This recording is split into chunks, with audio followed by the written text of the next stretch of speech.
Hello students, कैसे हैं आप सभी लोग। तो बेटा हम लोग वेक्टर पढ़ रहे थे। हाँ, तो हम लोग क्या पढ़ रहे थे? वेक्टर। अब वेक्टर में बेटा हम लोगों ने पढ़ लिया था, बहुत आराम से समझना। वेक्टर में हमने क्या पढ़ा था? लामीज़ थ्योरम पढ़ा था। याद है आपको? लास्ट क्लास में क्या पढ़ा था बेटा? लामीज़ थ्योरम। हाँ, इक्विलिब्रियम चल रहा था, ठीक है। तो लामीज़ थ्योरम पढ़ा था हमने। तो अगर आप कहें तो एक क्वेश्चन और हो जाए। चलो एक क्वेश्चन और हो जाए, ठीक है। चलिए लामीज़ थ्योरम पे एक क्वेश्चन और करते बेटा। जैसे मान लो ये जो है सेलिंग है, बहुत आराम से समझना। ये जो है ये थ्रेड है, यहाँ पे ये ब्लॉक है, उसके बाद ये जो है दूसरा थ्रेड है, ठीक है। अब यहाँ पर बेटा मैंने कहा W है। Suppose that this angle is 30 degree and this angle is 60 degree, है ना बेटा। इस पॉइंट से सस्पेंडेड है, हमें T1 और T2 सॉल्व करना है।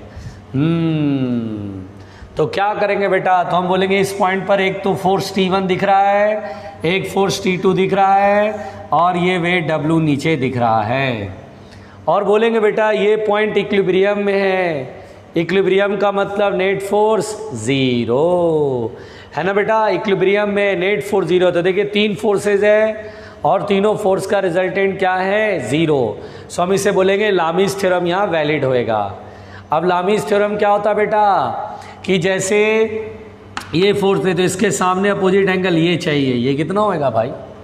तो एक काम करते हैं बेटा, हम लोग ऐसे करके एक लाइन खींचते हैं। ये 90 डिग्री, ये 60 होगा तो ये कितना होएगा? 30। तो ये कितना होगा? 180 में से 30 जाएगा 150 डिग्री। कमाल हो गया, मज़ा आ गया। अब बेटा ये एंगल कितना होएगा? T2 के अपोजिट, यानी ये एंगल T2 के अपोजिट मतलब T1 और W के बीच का एंगल। तो ये 90 है, ये 30 है, तो ये कितना होएगा? 60। तो 180 में से 60 जाएगा 120, और W के अपोजिट एंगल 90 डिग्री पूरा। लो जी, हो गया जी। अब बस अब करना क्या है? सिंपल।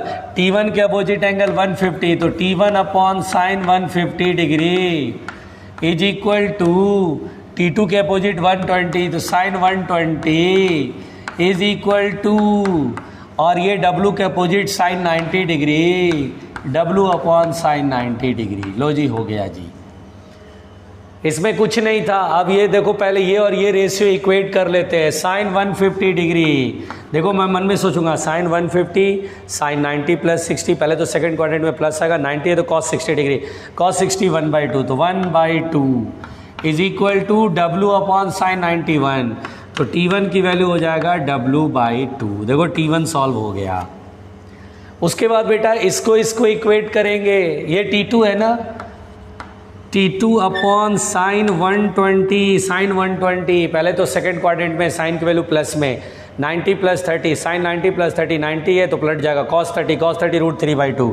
यस, देखो कितने आराम से ये सोच समझ के करना है। बराबर W, तो T2 बराबर होगा √3W/2। तो देखिए ये हमारा T2 है। तो देखिए T1 भी सॉल्व हो गया, T2 भी सॉल्व हो गया, कोई लफड़ा इसमें नहीं है। तो लामीज़ थ्योरम बेटा बहुत आसान होता है, वेरी सिंपल है, ठीक है। चलिए अब बिल्कुल ध्यान से सुनिएगा, मेरी बात ध्यान से सुनिएगा बेटा। तो ये मैंने आपको लामीज़ थ्योरम का एक क्वेश्चन कराया। अब देखिए बेटा, है ना, कुछ कंसेप्ट्स है, बिल्कुल आराम से सुनिएगा। कॉन्सेप्ट सुनिएगा तो समझ जाइएगा।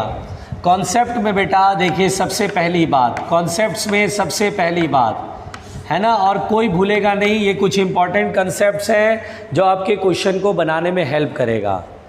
अगर आपसे बोलेगा, बिल्कुल आराम से समझना बेटा, अगर आपसे बोलेगा मिनिमम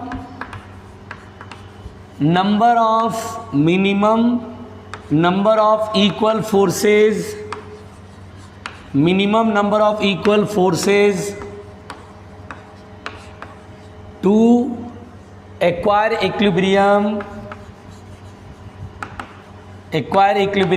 यानी बेटा कितना मिनिमम फोर्सेस की ज़रूरत होगी इक्विलिब्रियम एक्वायर करने की, minimum number of equal forces to acquire equilibrium. तो आंसर होएगा बेटा 2। आंसर कितना होएगा 2। क्यों? क्योंकि बेटा अगर ये कोई बॉडी है और कम से इक्वल फोर्सेज लगाने, इस बॉडी पे कौन से फोर्सेज लगाने, इक्वल। अगर इक्वल फोर्सेज लगाने हैं, है ना, इक्वल फोर्सेज लगाने हैं तो कितने फोर्सेस की जरूरत पड़ेगी ताकि बॉडी इक्विलिब्रियम में हो? तो आंसर देंगे 2। क्यों? एक फोर्स इधर और इक्वल फोर्सेज लगाना, मैग्नीट्यूड इक्वल होना चाहिए, तो दूसरा फोर्स इधर लगा देंगे तो कम से कम 2 फोर्स लगाना पड़ेगा, बॉडी इक्विलिब्रियम में आ जाएगा। तो अगर इस तरह का पॉइंट लिख के आएगा बेटा, minimum number of equal forces to acquire equilibrium, equilibrium को एक्वायर करने के लिए कितना मिनिमम फोर्स चाहिए, इक्वल फोर्सेस कितने चाहिए, मिनिमम इक्वल फोर्सेस, तो 2 होने चाहिए। आंसर कितना देंगे? 2। क्लियर हो गया? दूसरी बात सुनो कंसेप्ट में, दूसरी बात इंपॉर्टेंट है बेटा, ये सब कुछ आपको समझना है। दूसरी बात बेटा बहुत आराम से समझना, वेरी इजी, बहुत आराम से समझना। दूसरी बात बेटा बहुत आराम से समझना, अगर आपसे बोलेगा minimum number of coplanar forces, ठीक है, minimum number of coplanar forces of different magnitudes, forces के मैग्नीट्यूड क्या है बेटा, different, different magnitudes to acquire equilibrium, यानी बेटा इक्विलिब्रियम एक्वायर करने के लिए, टू एक्वायर इक्विलिब्रियम। तो बेटा बहुत आराम से सुनिएगा, हमें कितने मिनिमम फोर्स की जरूरत पड़ेगी, है ना। लेकिन देखिए forces should be coplanar. Coplanar मतलब क्या होता है बेटा, सेम प्लेन। कोप्लेनर मतलब क्या होता है, सेम प्लेन। और लेकिन मैग्नीट्यूड उनके क्या होने चाहिए, डिफरेंट, यानी इक्वल फोर्सेस नहीं है बेटा, अलग अलग मैग्नीट्यूड के हैं। तो कितने मिनिमम फोर्सेस होंगे जिससे कि इक्विलिब्रियम अचीव हो जाएगा? तो हम आंसर देंगे 3। कितना आंसर देंगे बेटा, 3। आंसर होएगा 3। क्यों? क्योंकि देखो बेटा ये कोई बॉडी है, आप इक्वल फोर्सेस नहीं लगा सकते हैं। तो जैसे मान लीजिए मैंने यहाँ F लगाया, तो दूसरा फोर्स का मैग्नीट्यूड क्या F हो सकता है? नहीं, क्योंकि डिफरेंट मैग्नीट्यूड लिखा हुआ है, लेकिन कोप्लेनर इसी प्लेन में लगाना है आपको। तो अगर मान लीजिए दूसरा फोर्स आपने 2F लगाया, ऐसे अपोजिट तो लगा नहीं सकेंगे, लगाएंगे तो बैलेंस तो होना नहीं है। अगर आप बोलेंगे दूसरा फोर्स डिफरेंट मैग्नीट्यूड का, अपोजिट लगाने से बैलेंस होगा क्या बेटा? नहीं, बैलेंस नहीं होगा। तो आपको क्या करना पड़ेगा, एक फोर्स जो है इक्वल नहीं होना चाहिए, है ना। 2F और F है तो एक फोर्स F, तीसरा फोर्स F भी नहीं हो सकता, क्योंकि सब के सब अलग अलग होने चाहिए। तो हम अगर सपोज दैट ऐसे लगाते बेटा, या ऐसे किसी भी एंगल पर लगा लीजिए, मान लीजिए 90 डिग्री के एंगल पर लगाते हैं, तो दोनों का जो रिजल्टेंट आएगा बेटा उतना ही अपोजिट फोर्स इधर लगाएंगे तो क्या होगा, बैलेंस हो जाएगा। देखिए कैसे, जैसे आपने F लगाया, इधर 2F लगाया, तो इन दोनों फोर्सेस का जो रिजल्टेंट आएगा जितना भी आएगा उतना ही उल्टा अपोजिट, उतना ही मैग्नीट्यूड। जैसे मान लो 10 न्यूटन आया तो 10 लगाओगे तो क्या होगा, बैलेंस हो जाएगा। तो यहाँ पर देखो बेटा अगर हम ध्यान दें तो ये जो है 2 वेक्टर मान लीजिए परपेंडिकुलर अलग अलग मैग्नीट्यूड के, तो मैग्नीट्यूड कितना होगा रिजल्टेंट का, F² प्लस 4F², आगे cos 90 डिग्री 0 क्योंकि परपेंडिकुलर है तो F√5 हो जाएगा, क्योंकि देखो 4 + 1 5F², F रूट से बाहर आएगा। तो यहाँ पर जो थर्ड फोर्स लगाना पड़ेगा, कितना लगाना पड़ेगा, F√5, क्योंकि इन दोनों का रिजल्टेंट अगर F√5 आ रहा है तो हमें तीसरा F√5 लगाना पड़ेगा। तो देखिए 3 फोर्सेस की जरूरत पड़ी, तीनों डिफरेंट मैग्नीट्यूड के हैं। अब किसी एंगल पर लगा लो, कोई फर्क नहीं पड़ता, जरूरी नहीं थोड़े 90 60 पे लगा लो, 120 पे, 150 पे, आपको कम से कम 3 फोर्सेस की जरूरत पड़ेगी। तो अगर बोलेगा डिफरेंट मैग्नीट्यूड के फोर्स लगाने हैं, एक ही प्लेन में, अलग अलग प्लेन नहीं होना चाहिए, एक ही प्लेन में होना चाहिए, तो कम से कम 3 फोर्स की रिक्वायरमेंट होगी इक्विलिब्रियम को अचीव करने के लिए। इक्विलिब्रियम को अचीव करने के लिए आपको कम से कम 3 फोर्सेस की जरूरत होगी। आ रहा समझ में? बहुत आराम से सुनना बेटा।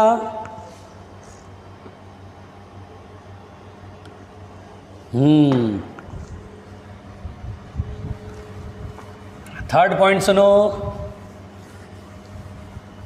कोई घबराएगा नहीं। देखिए थर्ड पॉइंट, बहुत आराम से सुनना, बहुत आराम से सुनना।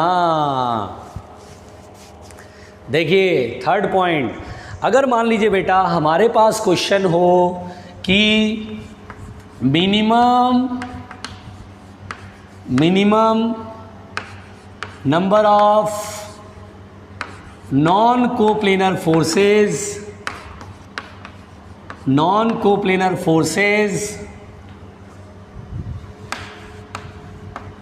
Forces of different magnitude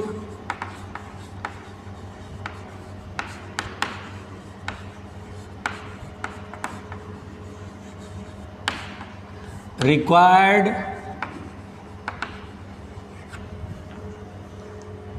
for the body to be in equilibrium, for the body to be in equilibrium, यहाँ पर बेटा बहुत आराम से एकदम प्यार से सुनेंगे। तो मैं क्या कह रहा हूँ बेटा कि minimum number of non coplanar forces of different magnitude, अलग अलग मैग्नीट्यूड के होंगे, required for the body to be in equilibrium. देखिए बिल्कुल ध्यान से बेटा, इसका आंसर क्या देंगे? तो हम बोलेंगे आंसर इज 4। आप बोले सर 4, 4 कैसे होगा सर, ये तो क्लियर नहीं लग रहा है। जैसे ही कोई बॉडी है बेटा, अब एक बॉडी में एक फोर्स मैंने सपोज दैट इधर लगाया एक्स एक्सिस के लॉन्ग, एक लगाया वाई एक्सिस के लॉन्ग, तो नॉन कोप्लेनर होना चाहिए। नॉन कोप्लेनर का मतलब सेम प्लेन में नहीं होना चाहिए। देखिए एक एक्स की तरफ फोर्स लगाया, एक वाई की तरफ लगाया, अब तीसरा फोर्स एक्स वाई प्लेन में नहीं लगा सकते, इधर नहीं लगा सकते हैं। तीसरा फोर्स मान लीजिए जेड की तरफ, तो तीनों नॉन कोप्लेनर हुए, क्योंकि तीनों जो है ये दो तो एक प्लेन में, लेकिन तीसरा नहीं है, इसलिए तीनों नॉन कोप्लेनर हुए। तो क्या फील करना है कि एक्स की तरफ, दूसरा वाई की तरफ, तो तीसरा जेड की तरफ। सोचो किसी वेक्टर का ये X component, Y component, Z component, तो इन तीनों का रिजल्टेंट इधर आएगा। तो चौथा फोर्स हमें उल्टा चाहिए, तभी तो बैलेंस होएगा। सोचो एक्स वाई जेड, तीन वेक्टर एक्स वाई जेड की तरफ है, तीनों का रिजल्टेंट यूं ऐसे बनेगा, मान लो 10 न्यूटन। अब बॉडी को रोकना है, बॉडी कहीं नहीं जाए, 10 न्यूटन इधर बॉडी को खींच रहा, बॉडी इधर जाना चाहेगा, तो अपन 10 न्यूटन से पीछे की तरफ खींचेंगे, है ना। तो कितने हुए? 4, 1 2 3। देखो 1 2 3 इन तीनों का रिजल्टेंट ऐसे, तो चौथा फोर्स ऐसे जो इसके रिजल्टेंट को बैलेंस करेगा। तो कितने होंगे? 4 होंगे।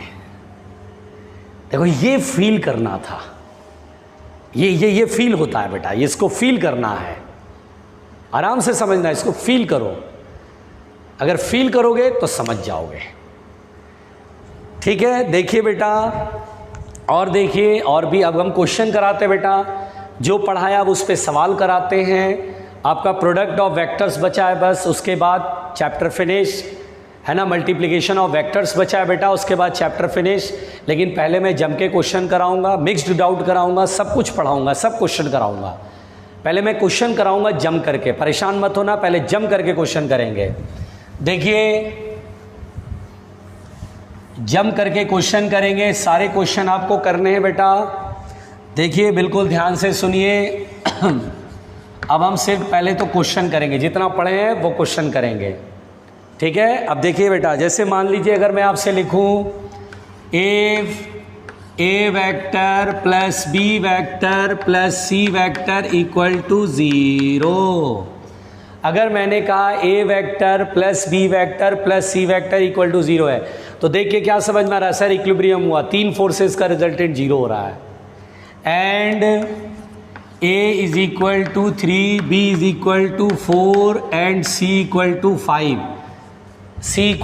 5। Then find angle between A vector and B vector, B vector and C vector and A vector and C vector। देखिए इस क्वेश्चन को बेटा कैसे बनाएंगे यह समझिए।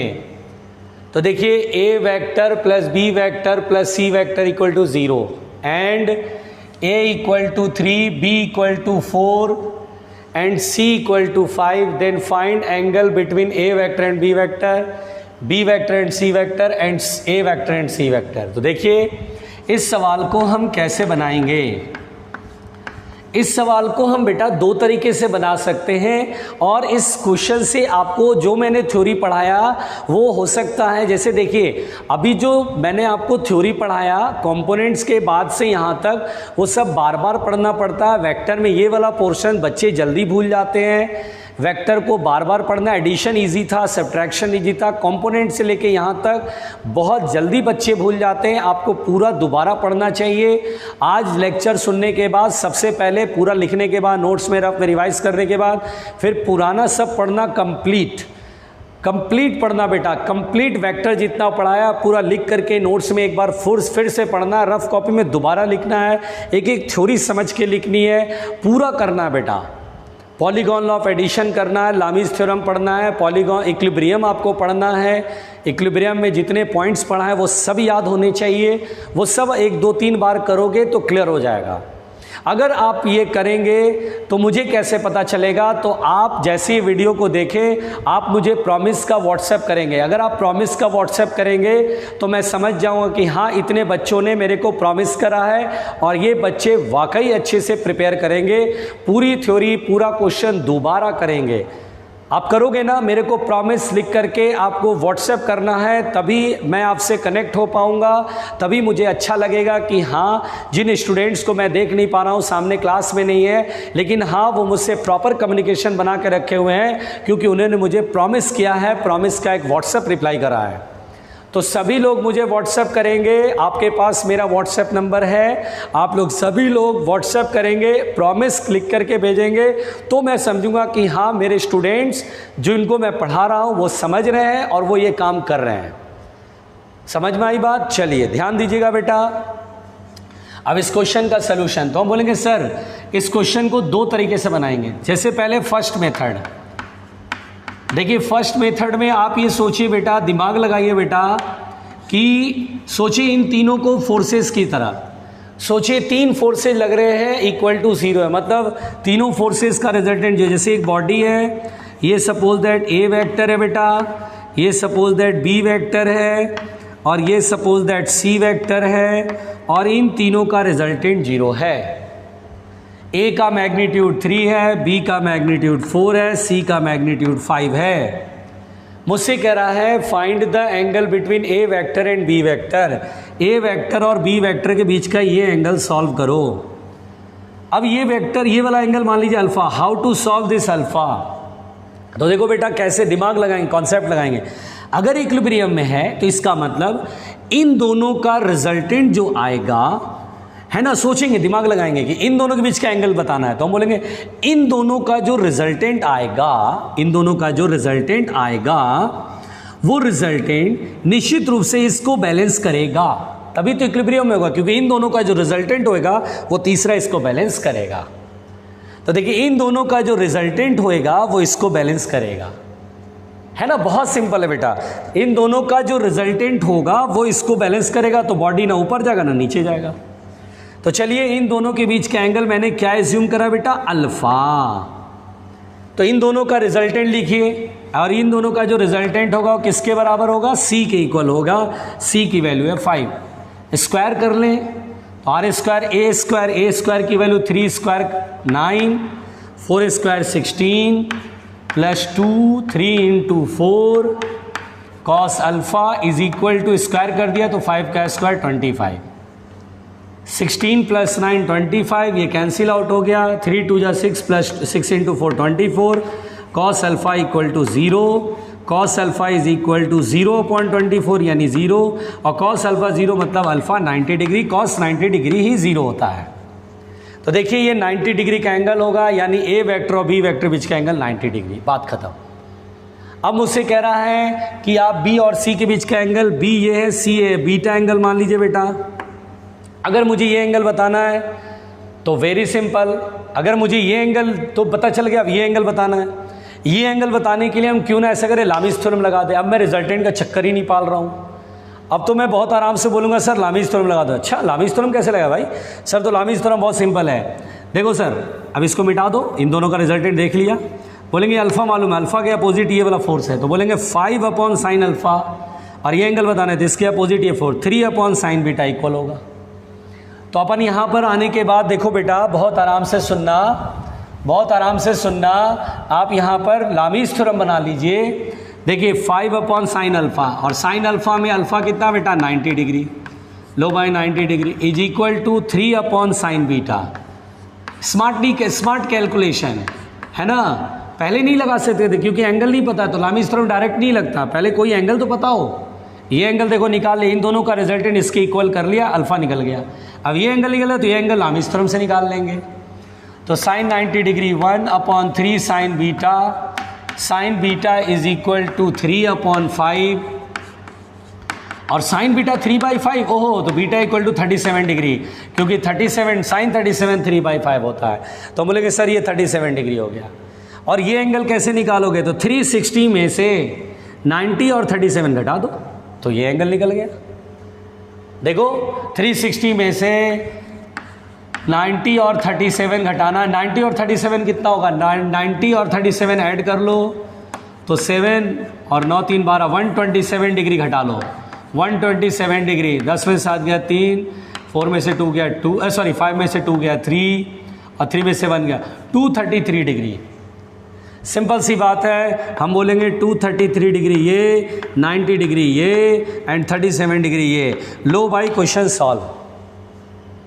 आराम से एक प्रैक्टिकल दिमाग लगाते हुए, एक कॉमन सेंस भेजा लगाते हुए मैंने इस क्वेश्चन को बना लिया। This is the first method how to solve this question. बेटा ये सवाल जो मैंने बनाया, इसको, इस मेथड को आप 2-3 बार लिखेंगे, प्रैक्टिस करेंगे। पहली बार देख के लिखेंगे, दूसरी बार बिना देखे ट्राई करेंगे, तीसरी बार और, तो अपने आप परफेक्शन की तरफ आप बढ़ेंगे। परफेक्ट होना बहुत ज़रूरी है। अब जैसे इसका सेकंड मेथड देखें, तो सेकंड कैसे बनाएंगे बेटा, तो देखिए मैं आपको बताता हूँ इस क्वेश्चन को सेकंड मेथड से कैसे बनाएंगे। नहीं आया तो वीडियो रिप्ले कर लो, नहीं आया तो इस क्वेश्चन के लिए वीडियो रिप्ले कर लो। क्वेश्चन क्या था, a vector plus b vector plus c vector equal to 0, a equal to 3 equal to b equal to 4 and C equal to 5। Then find angle between A vector and B vector, B vector and C vector, and A vector and C vector. यही था बेटा। चलिए अब इस question को मैं दूसरे तरीके से बनाऊंगा। देखिए सेकेंड मेथड इसका, आप देखिए बेटा सेकेंड मेथड कैसे लगाएंगे बेटा इस क्वेश्चन को। देखिए आप क्या सोचो कि 3, 4 और 5 का जो कॉम्बिनेशन होता है राइट एंगल ट्रायंगल में होता है, कॉमन सेंस। तो देखिए ये 3 है, ये 4 है, तो ये 5 होएगा, ये पाइथागोरस थ्योरम से। तो अगर मैं इसको ए वेक्टर मान लूँ जो कि 3 है, अगर मैं इसे बी वेक्टर मान लूँ तो जो कि 4 है, और चूंकि तीनों का वेक्टर सम 0 है, यानी क्लोज्ड डायग्राम में क्लोज फिगर बनेगा बेटा, साइक्लिक ऑर्डर में होगा। ये मैंने आपको पॉलीगॉन में भी बताया है। अगर ये साइक्लिक ऑर्डर में इक्विलिब्रियम में समझाया था पॉलीगॉन के जस्ट बाद, कि अगर क्लोज्ड डायग्राम जैसे ट्रायंगल हो, रेक्टेंगल हो, क्वाड्रिलेटरल हो, पेंटागन हो, अगर सभी साइड्स वेक्टर की तरह इन साइक्लिक ऑर्डर दिखाया जाए तो सभी का वेक्टर सम 0, वेक्टर सम 0। 3 लोग हैं तो ट्रायंगल बनाएंगे, 4 लोग होते तो क्वाड्रिलेटरल बनाते, इक्वल टू 0 होता है तो इसलिए इस तरह का अरेंजमेंट किया। अब अगर मुझसे कहेगा, देखिए बहुत आराम से बोल रहा है angle between A vector and B vector, A vector B vector तो 90 डिग्री एंगल, तो अपन लोग लिखेंगे angle between A vector and B vector is 90 degree. देखो बहुत आराम से, ये पहले तो 90 डिग्री पकड़ में आ गया। Angle between B vector and C vector, B vector कहाँ है ये और सी वेक्टर कहाँ है ये, सबको पता बेटा बी और सी के बीच का एंगल ये होएगा। सोचिए हेड टेल मिलता है तो ये एंगल थोड़ी ना होता है, तो कितना होएगा बेटा, इसको या तो हेड वाले को आगे खींच लो, ये एंगल होएगा, ये एंगल कितना होएगा बेटा, ये एंगल कितना होएगा। तो देखो अपन इसको थीटा मान लेते हैं, तो थीटा अगर मान ले बेटा तो देखिए थीटा के सामने ये 3 और ये 5, sine theta equal to perpendicular upon hypotenuse. Right angle triangle में थीटा के सामने वाला साइड परपेंडिकुलर 3/5, तो थीटा इज इक्वल टू कितना होएगा बेटा जल्दी बताओ, 37 डिग्री। तो देखो बेटा ये 37 है तो ये कितना होगा 180 माइनस 37 डिग्री, कितना होगा 180 माइनस 37, 10 में से 7 गया 3, 7 में से 3 गया 4, 143 degree. This angle is 143 degree. शायद इससे पहले जो फर्स्ट मेथड में मैंने कुछ गड़बड़ किया होगा बेटा, क्योंकि बी और सी के बीच का एंगल मुझे जहाँ तक याद आ रहा 37 बताया था, तो कुछ गड़बड़ हुआ होगा निश्चित रूप से। अब ये 37 है, ये 90 है, तो ये जाहिर सी बात है 53 डिग्री होएगा।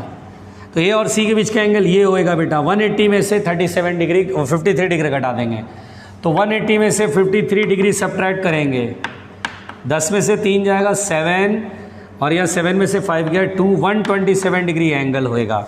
तो ये 127 डिग्री ए और सी के बीच का एंगल कंप्लीट। मैंने वहाँ पे कुछ मिस्टेक किया फर्स्ट मेथड में, एक बार चेक कर लेना कहाँ पे मिस्टेक किया। ये करेक्ट प्रोसेस है। फर्स्ट मेथड में कहीं ना कहीं मिस्टेक किया बेटा, आप चेक करना उसको, कहीं ना कहीं मैंने मिस्टेक करा, बिल्कुल मिस्टेक करा। टेंशन नहीं लेने का भाई, टेंशन बिल्कुल नहीं लेने का। मैंने कुछ गलत करा है, जरूर गलत करा है। आ रही बात समझ में? तो कैसे बना बेटा, ये ध्यान से देखो। फर्स्ट मेथड में आंसर क्यों नहीं आया, एक बार चेक कर लूं। ये बिल्कुल करेक्ट मेथड है। अब आप देखो बी और सी के बीच का एंगल हेड टेल मिल रहा था, तो बाहर वाला एंगल बोला था ना मैंने, कोई कंफ्यूजन नहीं। देखो हेड टेल मिल रहा है तो बाहर वाला एंगल। फर्स्ट मेथड में आंसर क्यों नहीं आया भाई, जरा चेक कर लें कहाँ मिस्टेक किया है। फर्स्ट मेथड एक बार फिर से चेक कर लें, ठीक है। फर्स्ट मेथड एक बार फिर से चेक कर लें, जरा एक बार फिर से चेक करते हैं फर्स्ट मेथड। फर्स्ट मेथड में मैंने क्या करा था बेटा, देखो ध्यान से, जरूर कुछ ना कुछ गड़बड़ करा है बेटा, इसीलिए आंसर नहीं आया। फर्स्ट मेथड में मैंने बॉडी ऐसे बनाया था, ओके। ए वेक्टर ये बनाया था, ओके, जिसका मैग्नीट्यूड 3 है। बी वेक्टर ऐसे बनाया था जिसका मैग्नीट्यूड 4 है,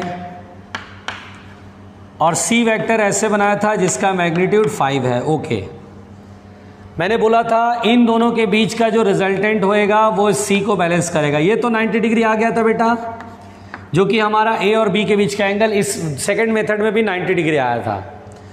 अब हमारे को ये एंगल देखना बेटा, ये एंगल। अच्छा एक काम करो, इन दोनों का जो रिजल्टेंट होएगा वो क्या इसको बैलेंस करेगा? करेगा। इन दोनों का जो रिजल्टेंट होएगा वो इसको बैलेंस करेगा। अपन यहाँ पर B और C के बीच का एंगल बीटा मान लेते बेटा, उसको जरा सॉल्व करना। इन दोनों का जो रिजल्टेंट होएगा वो इसको बैलेंस करेगा।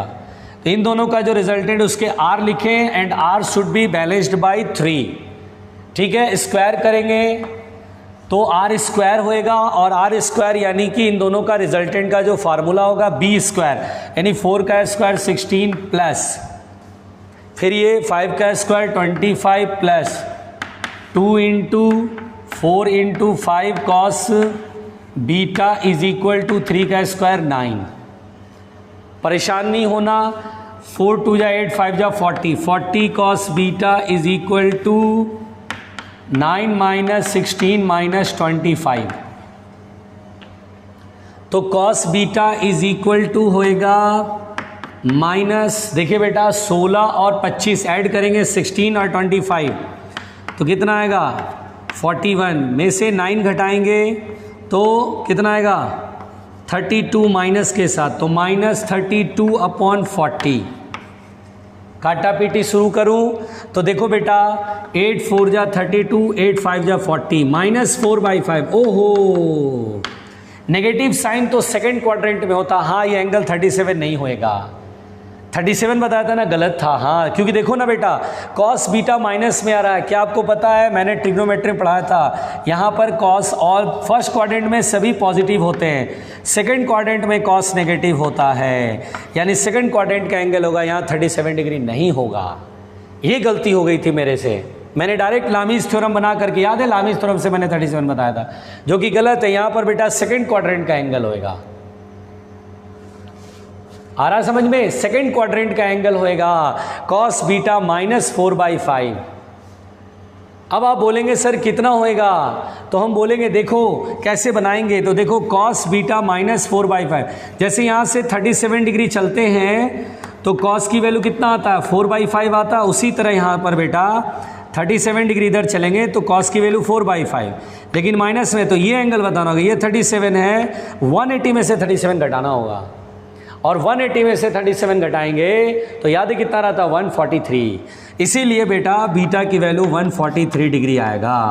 ये गलती हो गई थी मेरे से, इसलिए फर्स्ट मेथड में आंसर नहीं आ रहा था। तो सोचो फर्स्ट मेथड में कितना बुद्धि लगाना पड़ रहा है कि कॉस बीटा अगर -4/5 है तो कितना होएगा। ये प्रॉब्लम नहीं हुआ प्रॉब्लम।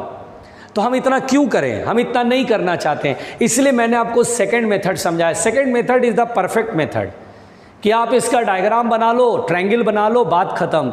ऐसे करेंगे बहुत लेंदी जाता है, लेकिन फिर भी मैंने आपको कॉमन सेंस से बताया, इससे आपको सीखने को मिला। और अगर हमें ये एंगल निकालना है तो क्या करेंगे, 360 में से 90 और 143 घटाएंगे, आंसर आ जाएगा। तो जो फर्स्ट मेथड मैंने आपको इससे पहले जो बताया तो वो काट करके ये लिखिएगा। आई बात समझ में? तो कुल मिलाकर के बेटा मैंने आपको ये क्वेश्चन समझाया। और भी देखिए बेटा, घबराना नहीं, देखो ये सब अच्छे क्वेश्चन थे इसलिए मैंने करा दिया। आप कौन सा मेथड आपको ज़्यादा अच्छा लगा होगा, सेकंड मेथड, ठीक है। और उसी से ऐसा क्वेश्चन अप्रोच करना है। और बनाते बेटा क्वेश्चन, है ना, घबराना नहीं बेटा, बिल्कुल मत घबराना। अगर आपसे बोले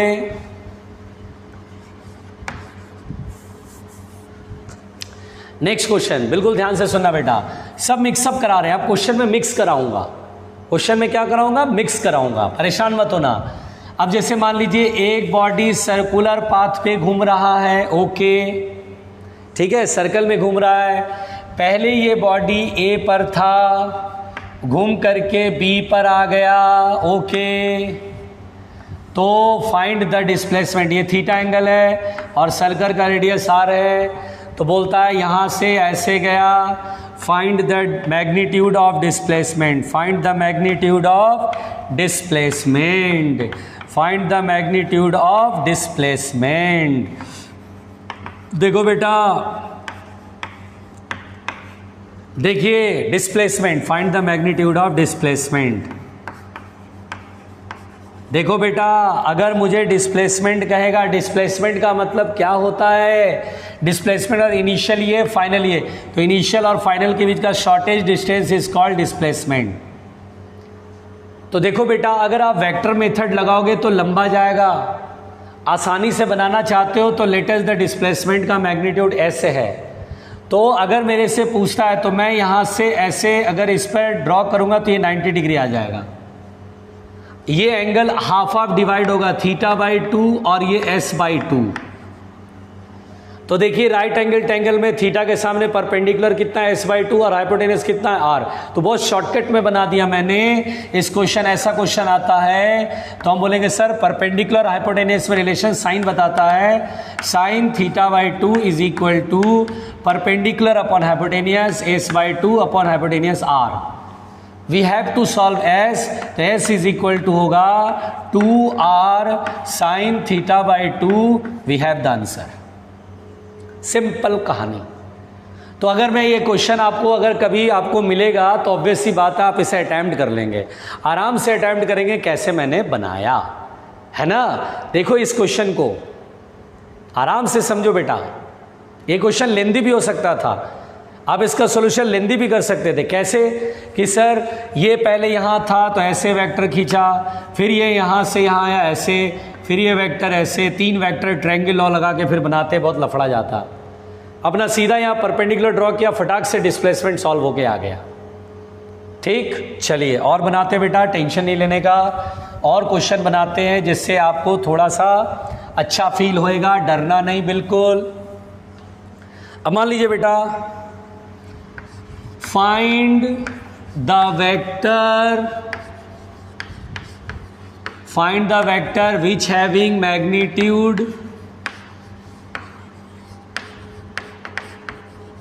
which having magnitude equal to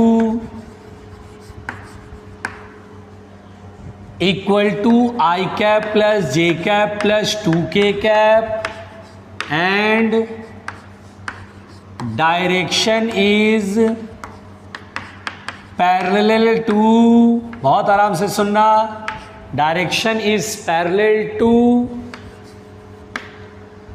4i cap minus 3j cap plus k cap. अब देखो इस क्वेश्चन को मैं कैसे बनाऊंगा बेटा, आप समझना ये क्वेश्चन कैसे बनेगा, ध्यान से सुनना।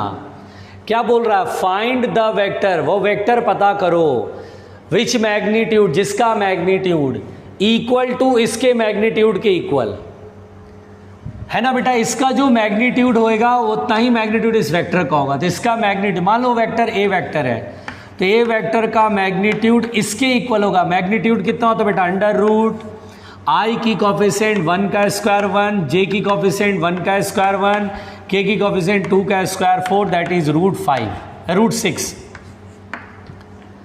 फिर बोलता है and direction is parallel to this, यानी बेटा जो इसकी डायरेक्शन होगी वही इस वेक्टर की डायरेक्शन होगी।